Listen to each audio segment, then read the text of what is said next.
જી આપ પત્રકાર મિત્રો જાણો છો કે થરાદ વિભાગમાં અને થરાદમાં ખાસ કરીને વાવ, થરાદ, સુઈગામ, માવસરી, લાખણી આ બધા વિસ્તારમાં હમણાં લકી ડ્રોનો રાફડો ફાટી નીકળ્યો છે અને આ લકી ડ્રો ગેરકાયદેસર હોય છે અને આ બાબતે અમારા જિલ્લા પોલીસ વડા અક્ષયરાજ સાહેબે પણ સૂચનાઓ કરેલી છે। તેઓના માર્ગદર્શન પ્રમાણે અમે કાર્યવાહી કરી રહ્યા છીએ અને આ લકી ડ્રો જે ચલાવે છે એ લકી ડ્રોના જે લોકો છે તેના વિરુદ્ધ ગઈકાલે અમે જાતેથી ફરિયાદી બની અને એના વિરુદ્ધ ગુનો રજીસ્ટર પણ કરવામાં આવેલા છે। લકી ડ્રોમાં એક અશોક માળી કરીને છે તેના વિરુદ્ધ ગુનો દાખલ કરવામાં આવેલો છે। બાકીના એક જગદીશ સાધુ અને તેના સાગરીતો 5 જણા છે તેના વિરુદ્ધ પણ ગુનો દાખલ કરવામાં આવેલો છે। આ બાબતે જાહેર જનતાને મારી નમ્ર અપીલ છે કે આ તદ્દન ગેરકાયદેસર વસ્તુ છે અને આ લોકો તમારા રૂપિયા જે છે એ લલચાવી ફોસલાવી અને પોતે ટિકિટના નામે લઈ લે છે અને પછી આ લોકો એવું કરે છે કે જે ખરેખર ગેરકાયદેસર છે। આ લોકો શું કરે છે કે મતલબ તમારી ટિકિટ હોય તો 1000 ટિકિટ હોય તો એની સામે 5000 ટિકિટ પોતાની નાખી દે છે એટલે તમને કોઈ સંજોગોમાં તમને ક્યારેય ઇનામ મળવાનું નથી। અને આવું પણ અમને જાણવા મળેલું છે કે લોકો પોતાના બૈરાના ઘરણા વેચીને 10-10 હજારની ટિકિટો લે છે। માટે જાહેર જનતાને નમ્ર અપીલ છે કે આવા લકી ડ્રો પાછળ પોતાનો પૈસા વેડફે નહીં અને આ લકી ડ્રોમાં એ લોકો એટલા ચાલાક હોય છે અને એટલી છેતરપિંડી કરતા હોય છે કે તમને કોઈ સંજોગોમાં તમને ઇનામ ના આપવા દે એવું જાણવા મળેલ છે। લોકો 1000 ટિકિટોની સામે 5-5000 પોતાની ટિકિટો નાખી દે છે અને જે ડ્રોની જે કરવાની સિસ્ટમ હોય છે એમાં પણ છેડછાડ કરે છે। એટલે લોકોને ખાસ અપીલ છે કે તમારા કિંમતી રૂપિયા તમે આની પાછળ બરબાદ નહીં કરો અને તમે મહેનત કરો અને મહેનતની કમાણીના તમારા પૈસા બરબાદ થઈ જશે।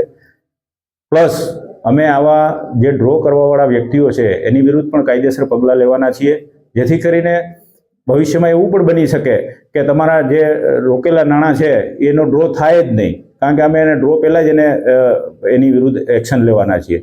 એટલે અમારા જિલ્લા પોલીસ વડા અક્ષયરાજ સાહેબે અમને સ્પષ્ટ સૂચના આપી લીધી કે આવી ગેરકાયદેસર પ્રવૃત્તિઓ કોઈપણ સંજોગોમાં ચલાવી લેવાય નહીં અને કડકમાં કડક હાથે કાર્યવાહી કરવામાં આવશે। ઇવન સંગઠિત અપરાધની કલમો તળે પણ આ ગુના રજીસ્ટર થયેલા છે।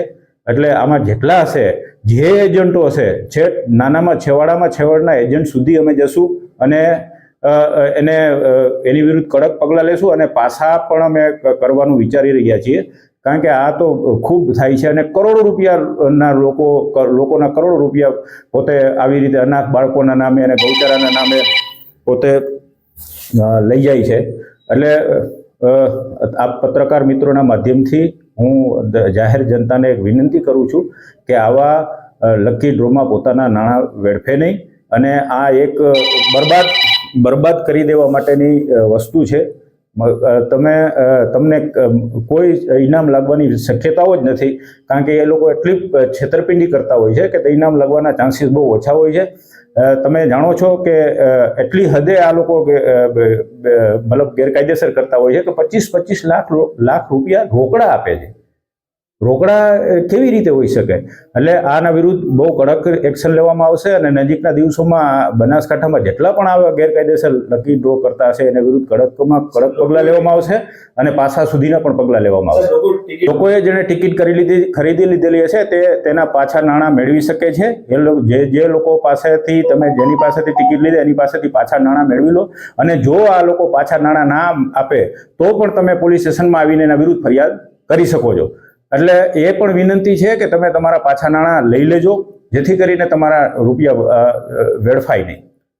કેટલા ડ્રો ઉપર કાર્યવાહી કરવામાં આવી છે અને બીજા અત્યારે હાલની પરિસ્થિતિ પ્રમાણે અત્યારે 2 ડ્રો વાળા ઉપર મેં ગુના દાખલ કરાવેલા જાતેથી અને બીજા એવા મારી પાસે હજી 4